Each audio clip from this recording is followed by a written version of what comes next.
Welcome to the White Rabbit 4090. Today we journey into one of the most mysterious encounters ever recorded at an international airport.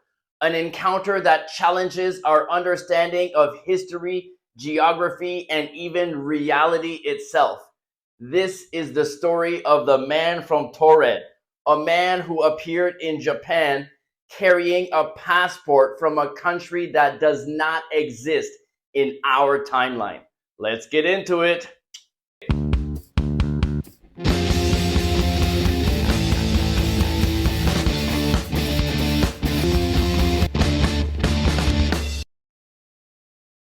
July 23rd, 1954, Jansfer Berhodrick arrived at Tokyo's Haneda Airport, which buzzed with the usual flow of businessmen, tourists, and government officials. Jansfer, a European-looking man, arrived on a flight from Europe. He spoke several languages fluently, appeared confident, and handed over his documents as routine. What happened next would baffle immigration officials, spark rumors, and echo through conspiracy circles for decades to come. The passport he presented was issued by a country called Taured. It looked authentic, worn from use, and contained many visas and entry stamps from around the world.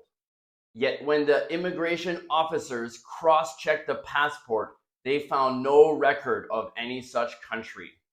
Questioned by officials, the man was calm but clearly confused. He claimed he was traveling on business and had been to Japan many times before without any problems.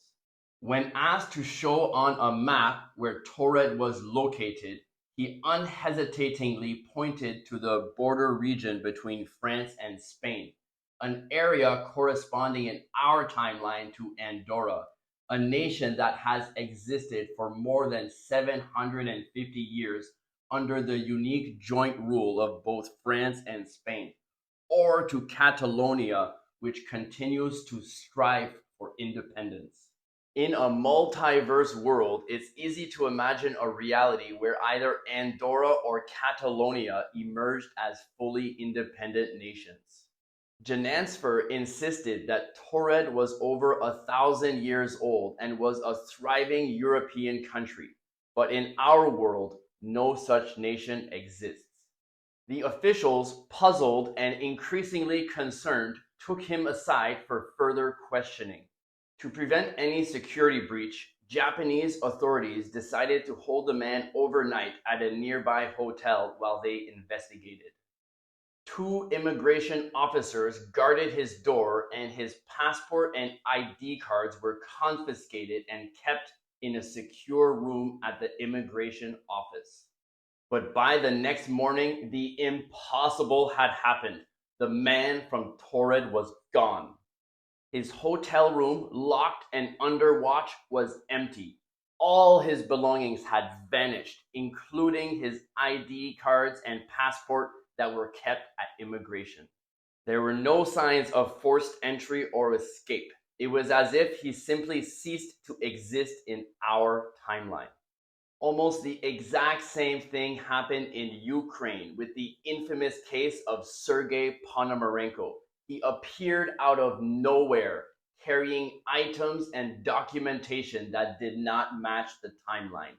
He was detained by authorities for questioning, and then, just like the man from Taured, he too disappeared without explanation, gone as if he had slipped out of our reality.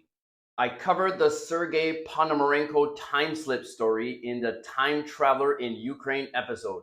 You can check out the eerie parallels for yourself. What happened to the man from Taured? In official records, nothing. There is no trace and no follow-up. But in conspiracy circles, this is a cornerstone for the alternate timeline traveler theory. Could he have slipped through a dimensional rift, crossing from a parallel Earth where Taured exists into ours? Let me know your thoughts in the comments below. The region Jansfer identified on the map, Andorra or Catalonia in our reality, sits right at the Pyrenees. The Pyrenees are no ordinary mountains. They are steeped in legend, whispered about in folklore, and shrouded in strange phenomena.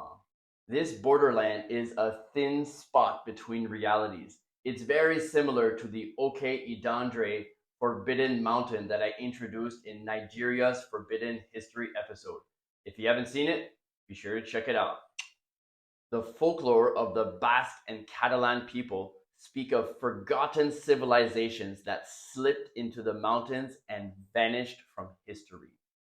Some stories even describe kingdoms invisible to most outsiders, realms that only emerge to those vibrating on a higher plane of awareness that happen to be at the right place at the right time. This sounds eerily similar to tales of Biringan in the Philippines, the so-called disappearing city, a place said to shimmer into view only for a chosen few before fading back into the unseen world.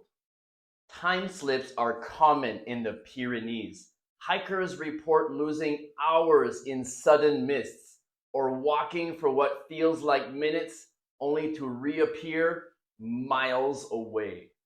These strange tales are classic signs of portal zones, places where the veil between realities is thin, and the Pyrenees are not alone.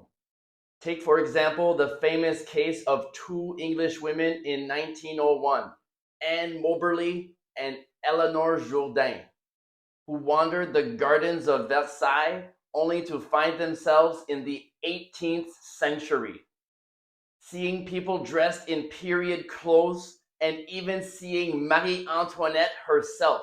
They later wrote a book about it called An Adventure. Or consider the Liverpool time slips in England, where numerous people have reported finding themselves decades in the past, stepping into streets with old shops and interacting with people who vanished when they blinked, only to find themselves back in the present. These reports span decades and involve dozens of witnesses. Deep in southern British Columbia lies the so-called British Columbia Triangle, a name steeped in irony because this mysterious region doesn't even resemble a triangle, but what it lacks in shape, it makes up for in strangeness. For decades, this stretch of land has been the stage for Bigfoot and UFO sightings, mysterious disappearances, and yes, time slip events. Moments when the past doesn't stay buried, when history itself flickers back to life before vanishing once more. In the 1970s, a group of 5 teenagers, including Sam Thibault, were exploring Courtney Lake when a dense, unnatural fog suddenly enveloped them. When the fog lifted, they were confronted with a phantom cattle drive, cowboys wearing period attire, guiding a herd along the trail. The sights, the sounds, and even the smells were undeniably real, beyond imagination or illusion. Minutes later, the fog returned and the entire scene vanished. A chilling reminder that in certain corners of the world, time is not fixed. Now, back to the Pyrenees. The Pyrenees are notorious for UFO sightings, strange lights darting in and out of valleys, crafts disappearing into peaks, as if the mountains themselves are hiding bases or gateways. These mountains are laced with iron and quartz formations known to distort compasses and electronic instruments. Some say this natural magnetism explains the so-called energy of the region, while others believe it originates from something far older, an unseen force that has drawn mystics, seekers, and civilizations to these mountains for thousands of years. So when the man from Taured pointed to the Pyrenees on the map, perhaps he wasn't wrong at all. Perhaps he was pointing to the very place where worlds intersect, a thin borderland between timelines. And on that summer day in 1954, he may not have taken the wrong flight between airports, but the wrong flight between realities. The case of the man from Taured is one of the most compelling pieces of evidence for the existence of parallel worlds. No one ever proved his passport was fake, and despite being held under guard, he disappeared without a trace. The thin veil between worlds over the Pyrenees is real, and on that fateful day, one man's ordinary business trip became an accidental leap into another reality. What do you think? Was the man from Taured a victim of a dimensional slip? Proof that our world is only one of many? Let me know your thoughts in the comments below. I always reply. And as always, I'm not saying this and every story I share is 100% true. I'm just telling a story, and you can dig deeper and believe what you want. Uncovering the truth, one conspiracy at a time. See you next week on the White Rabbit 4090.